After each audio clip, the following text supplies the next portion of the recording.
میسوزد و دود میشود. همیشه میگفتم اینا طلاست داره میسوزه، اینا دلاره که داره میسوزه. یک بازی دو سرباخت، هم سوختن ثروت ملی و هم آلودگی آب و خاک و هوا. مسئلهش آلودگی محیط زیسته. گازهای مشعل، محصولی گرانبها که سالهاست میسوزد، اگرچه کمی کمتر شده. قابلیت جداسازی و استفاده در بسیاری از صنایع پایین دستی کشور رو دارد. ایران از نظر حجم گازهای سوزانده شده سوم جهان است، بعد از روسیه و عراق، و حالا دغدغه کشورهای صادرکننده گاز شده خاموشی این مشعل‌ها. حالا مؤسسه تحقیقاتی الجزایر وابسته به مجمع صادرکنندگان گاز اعلام کرده برای خاموش کردن این شعله‌ها 30 طرح پژوهشی دریافت کرده. از بین این 30 طرح 2 طرح برگزیده هستند که طرح جمع‌آوری و مدیریت گازهای مشعل ارسالی از پژوهشگاه صنعت نفت به عنوان یکی از طرح‌های اصلی پذیرفته شد. رئیس پژوهشگاه صنعت نفت میگوید این طرح‌های برگزیده حاصل 15 سال تلاش برای دستیابی به فناوری جمع‌آوری گازهای همراه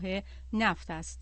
توسعه فناوری طولانی مدت، مقداری صبر بر فناوری لازم هست. این دستاورد بومی از میان تحریم‌ها به دست آمده و حالا آماده صادرات هم هست. آمادگی داریم جمع‌آوری گازهای خام و ترش عراق رو در مجتمع‌های خودمون از این بر صادرات گاز شیرین به عراق. به گفته مدیرعامل شرکت ملی نفت، طرح‌های جمع‌آوری گازهای مشعل تاکنون 70% پیشرفت داشته. پایان سال 1404 کل گازهای همراه انشالله جمع‌آوری میشه. بر اساس بند الف ماده 48 قانون برنامه ششم و لایحه برنامه هفتم، دولت مکلف است تا پایان زمان اجرای قانون برنامه گازهای مشعل رو جمع‌آوری کنه.